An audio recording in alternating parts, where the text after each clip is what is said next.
Welcome to this deep dive. Today, we're getting into a book with a really intriguing title, Speak to Yourself. Let Your Words Bring You Wealth. Makes you stop and think, right? It definitely does. Could the way we talk to ourselves actually, be a key to our financial situation? Yeah, exactly. And this book argues that it's pretty central. It really does. It suggests our internal dialogue, that constant chat we have in our heads. It's not just noise.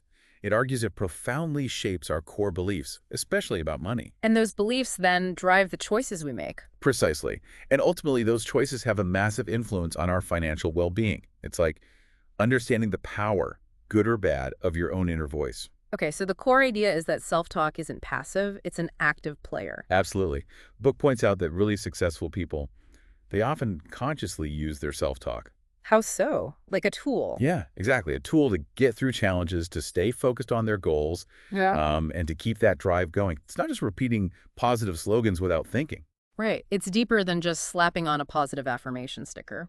The book says it involves really grappling with our fears, Uh-huh. honestly looking at our strengths, and setting really clear intentions for what we actually want.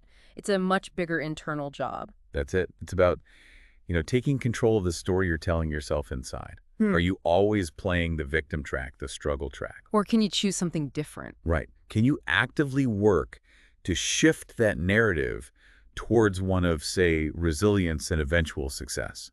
The book suggests that power to choose your story, it's actually within you. That makes a lot of sense.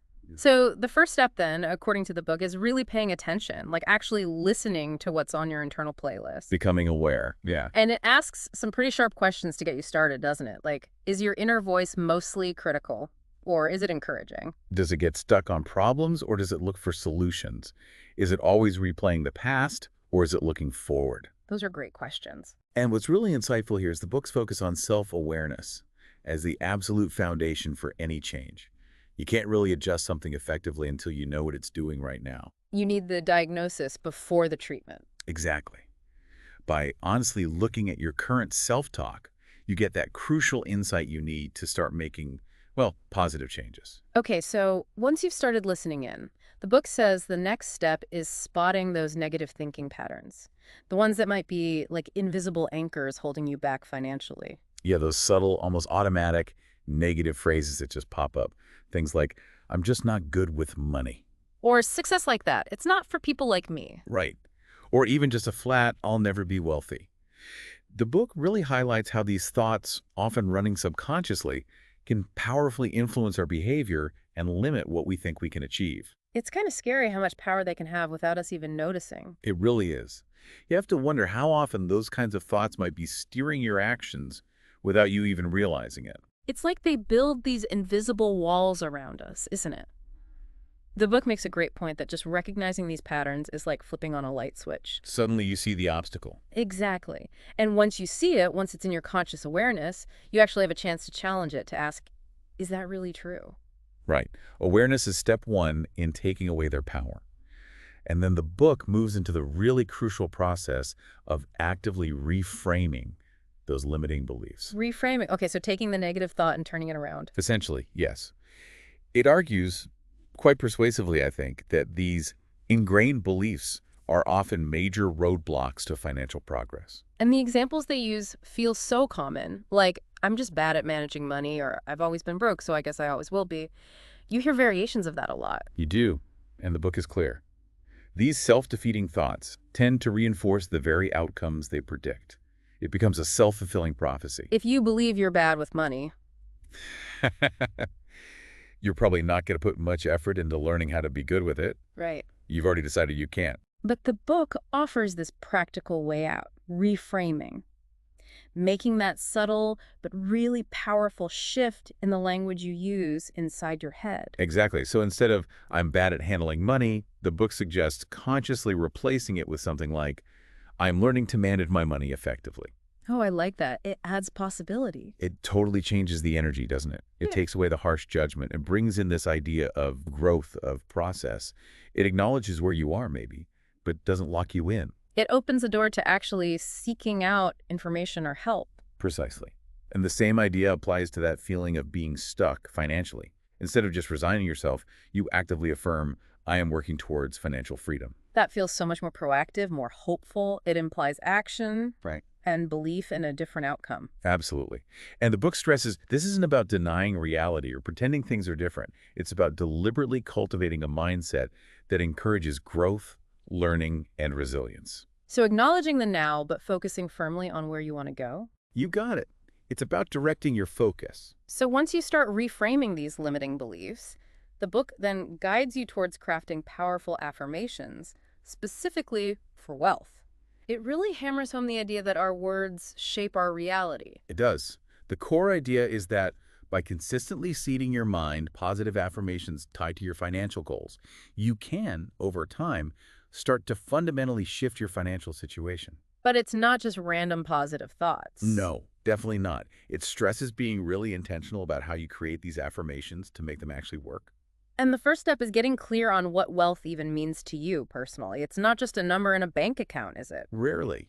The book points out it's often tied up with financial freedom and being able to care for loved ones, pursuing passions without money being the main constraint. That personal definition is key then. It gives you a real target. Exactly. And once you have that clarity, the book advises using positive present tense language. So instead of, I will be wealthy, You say, I am wealthy, even if it feels weird at first. especially if it feels weird at first. That present tense helps your subconscious mind start to accept it as a current reality, not just some far-off dream. It's a powerful psychological nudge. And being specific helps too, right? Not just, I am rich, but something more concrete. Yes, specificity really enhances the power. Something like, I earn X amount annually doing work I love. Yeah. That detail makes it feel more real, more believable to your mind. Makes sense. And the book really stresses consistency, doesn't it? Oh, absolutely. Consistency is paramount. It recommends repeating your affirmations daily, ideally out loud, and this is important, really visualizing yourself already living that life, feeling the emotions. The feeling part. So it's not just words. Not at all. Over time, these repeated words and vivid mental images sink into your subconscious and start shifting those core beliefs about what's possible for you. Okay, so that leads nicely into the next part, which is very practical.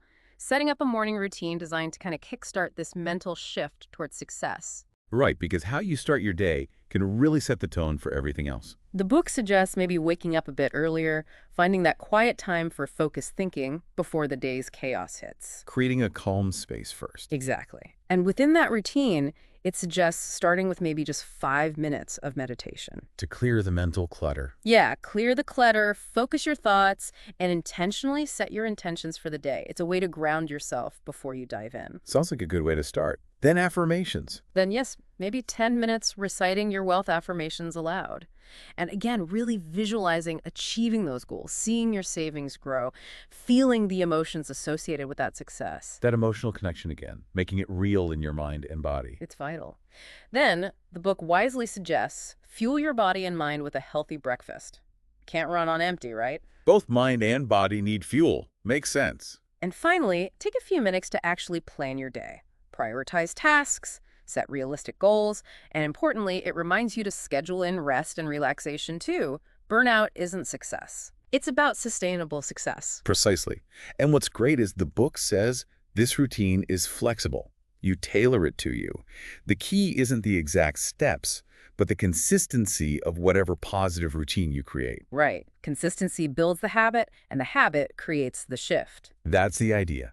Over time, that consistent positive start can lead to a significant mental shift towards wealth and success. From there, the book dives into building self-awareness as the absolute starting point for this whole journey. And it's not about navel-gazing, right? It's presented as a practical tool. Very practical, understanding your strengths, your weaknesses, your personality, quirks, how you actually operate in the world. It's about forming a realistic, honest picture of yourself and how you relate to everything, including money. Exactly. And it suggests starting with self-reflection, spending some quiet time asking yourself those deeper questions about your motivations, your values, your emotional triggers. That can be uncomfortable sometimes. Oh, for sure. Facing truths about ourselves isn't always easy, but the book argues it's necessary for real growth. It also suggests seeking feedback from others. Getting an outside perspective. Yeah, people around you can offer insights you might miss.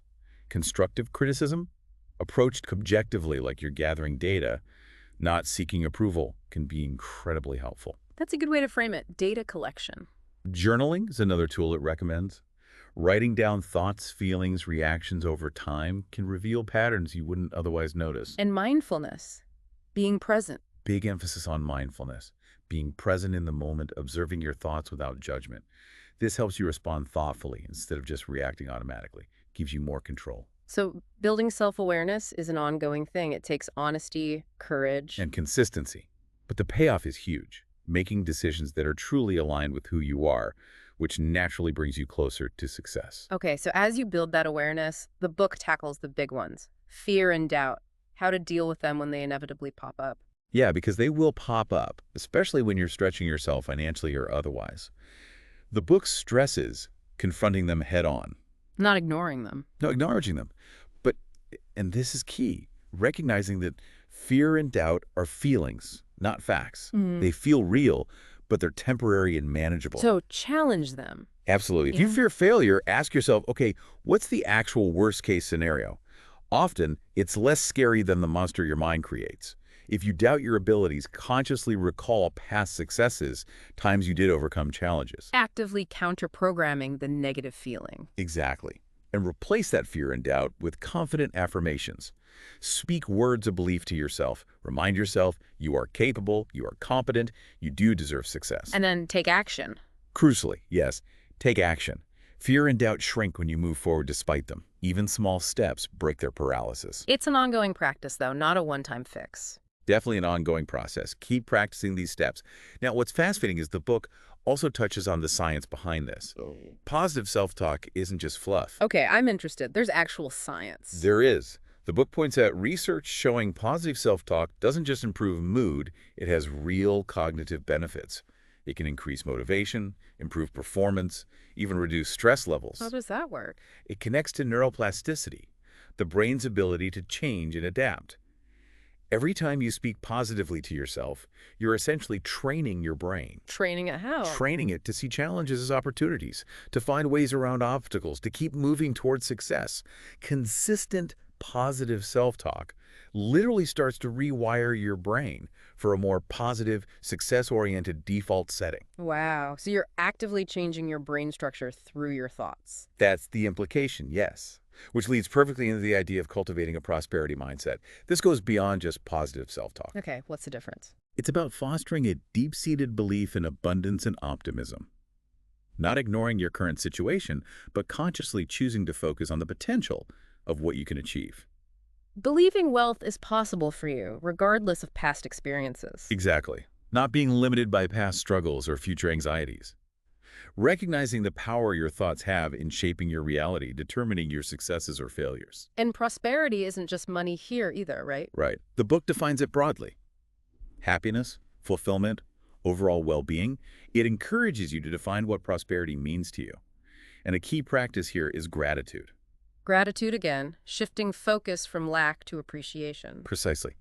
Consciously focusing on what you do have fosters feelings of contentment and abundance, which is the heart of a prosperity mindset. That makes sense. To really use that mindset, though, the book says you need to understand your current money story. Yes, that underlying narrative you tell yourself about money and wealth. You need to examine your perceptions, beliefs, attitudes towards it. Where does that story come from? Usually a mix of things your upbringing, past experiences, cultural messages you've absorbed. Understanding it isn't about blame, it's about seeing the patterns influencing your decisions now. Like noticing how you feel when you get money or ask for a raise. Exactly. What thoughts and emotions come up. Paying attention to those reactions is key. And remembering, your current story is just that current. It's a starting point you can change.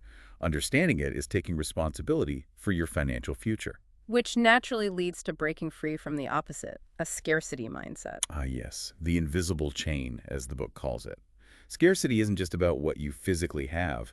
It's a way of thinking, a mindset that keeps you stuck in fear, anxiety, feeling like there's never enough. Maybe you were conditioned to believe that resources are limited. Often, yes, that there's not enough money, opportunity, or success to go around. And this belief can become a self-fulfilling prophecy. Because if you constantly worry about not having enough. You send that message out and reinforce it internally. You stay focused on lack. But the empowering part is you can break free by changing your thinking. How? By catching those thoughts. Yes. Catching yourself thinking, I can't afford it, and deliberately flipping it, how can I afford it? Challenging that core belief that there's never enough. Shifting from limitation to possibility. Exactly. And once you start challenging scarcity, you can really start embracing an abundance mindset. Which is the belief that there is enough for everyone. Yes, a fundamental belief that plenty is available. This paradigm shift is key to unlocking your wealth potential. And again, abundance isn't just money. It's richness in all areas of life. Right. Being open to unlimited possibilities. And it's not about hoarding or competing aggressively. The book frames it as the universe being abundant, enough for all. You're collaborating with the universe, not fighting against others. And language plays a big role here too. Huge. Changing I can't to how can I shifts focus from lack to solutions, training your mind to actively see abundance everywhere around you.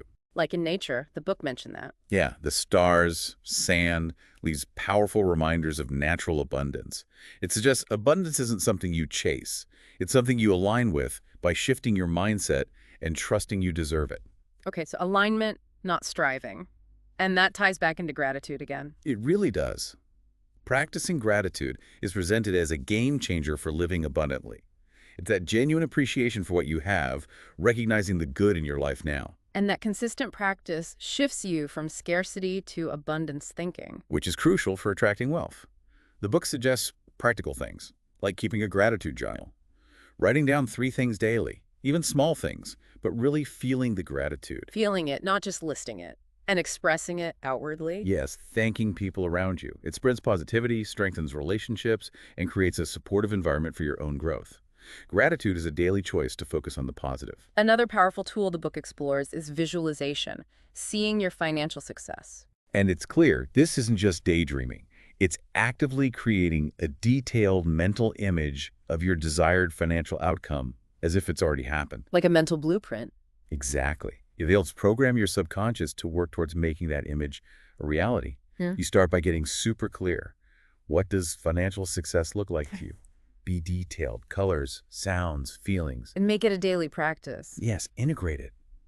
A few minutes, morning and evening, focusing on that vision, feeling as if it's already achieved. That emotional connection is key. Feeling is believing, in a way. From visualizing, the book moves to something even more active, writing your new reality. Scripting. Yes.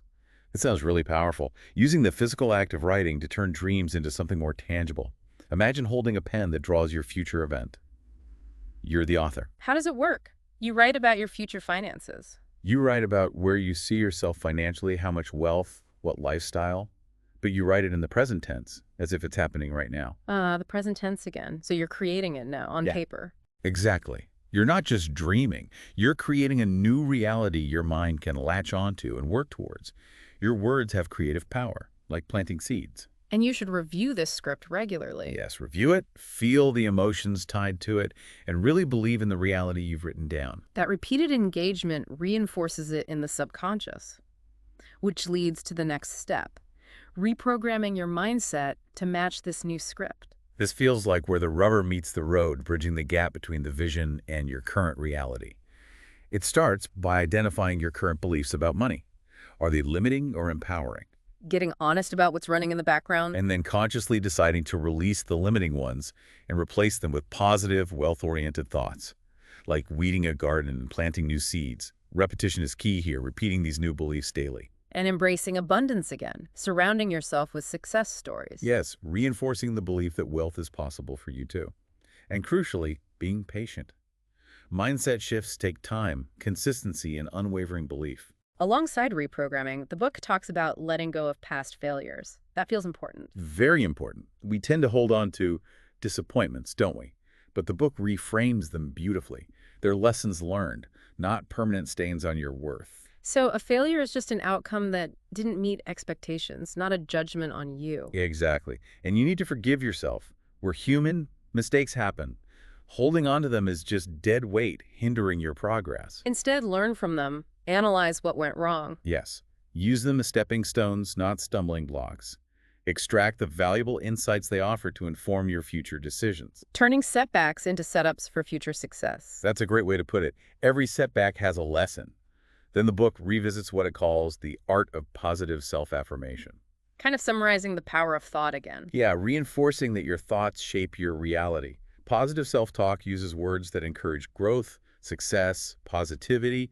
It's about reframing negative thoughts, actively seeking solutions, Because negativity breeds fear and doubt.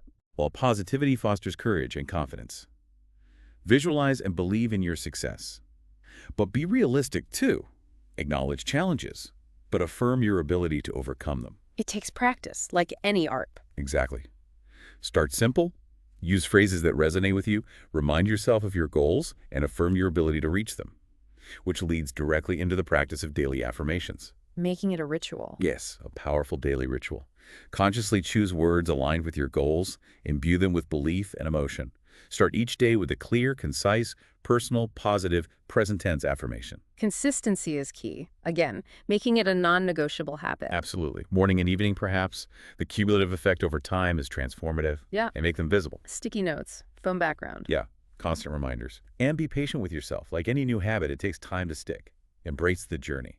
Next up, tackling self-doubt and fear again, specifically overcoming them. Because they will keep cropping up. The book says, first, identify your specific fears. Are you afraid of failing?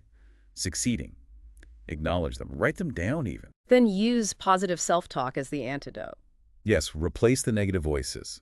Instead of, I can't do this, consciously affirm, I can do this. I will figure it out. And pay attention to your environment. Surround yourself with positivity. And don't let setbacks derail you. Definitely not. Failure's a stepping stone, remember. Embrace it, learn from it, keep going. Which builds nicely into resilience and self-confidence. The book defines resilience as more than just bouncing back. Yes, it's growing through challenges, using obstacles to become stronger, wiser. And self-confidence is that core belief in your ability to overcome, succeed, thrive. How do you build these small steps? Small daily steps. Set realistic goals, achieve them, celebrate them. That builds confidence. Adopt a growth mindset. Challenges are opportunities. Right. Practice self-care. You can't be resilient if you're depleted. And surround yourself with positive influences. It all helps fuel that inner strength. And complementing this is the power of daily reflection. A secret weapon, the book calls it. Kind of, yeah. Taking quiet time each day to honestly review your actions, decisions, outcomes. Not to blame yourself, but to acknowledge and learn. It helps you become more mindful, less stressed, make better decisions. Exactly. And crucially, reflection helps you see your progress. Even when things feel slow, looking back often reveals how far you've actually come, reinforcing resilience and confidence. Okay, so all this mindset work sets the stage for the practical path to financial freedom. Right. And that involves more than just earning more. It's managing effectively, making your money work for you. Step 1. Understand your current financial reality. Get clear on assets, debts, income. Know your starting point. Then define your goals. Define your financial freedom goals. Be specific, ambitious, but realistic. What does freedom mean to you? That's your North Star. Then develop a plan. Break down the big goals, budget, increase income, invest. All of that. Break it down, prioritize needs, budget realistically, find ways to earn more, invest wisely, and then take action. Start with the easiest steps, build momentum, celebrate the small wins. Remembering it's a marathon, not a sprint. Stay focused, encourage yourself. Exactly. Financial freedom is attainable. Trust yourself, learn, adapt. And as you make progress, the book talks about embracing your new reality. Acknowledging the positive changes you're making. Yes. Welcoming the new habits, the new perspective on money. Seeing it as a tool for prosperity, not stress. Acknowledge your progress, celebrate wins, practice gratitude for opportunities and lessons. And keep learning. Finance changes. Absolutely. Stay curious, keep learning. Embracing the new reality is about becoming the person who can handle, grow, and enjoy the wealth you're creating. Finally, the book talks about maintaining momentum and growth long-term. Because wealth building is an ongoing journey, not a destination. You want to sustain progress. And your self-talk remains vital here. Keep feeding your mind positive, growth-oriented thoughts. It fuels motivation and reinvesting. Yes, reinvesting profits is key. And never stop learning about finance. Stay informed and celebrate victories. Keep motivation high. It sounds like a continuous cycle of positive reinforcement. It really is. Sustaining growth takes effort, but positive self-talk, continuous learning, and wise investment make it absolutely possible. So as we wrap up this deep dive into speak to yourself, Let your words bring you wealth. It really comes down to the incredible power of that inner voice. It really does.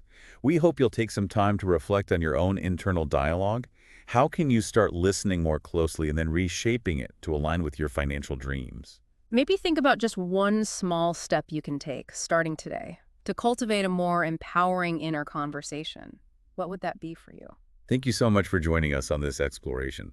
We really encourage you to explore these ideas further and consider how the power of your own words might just bring you the wealth you desire.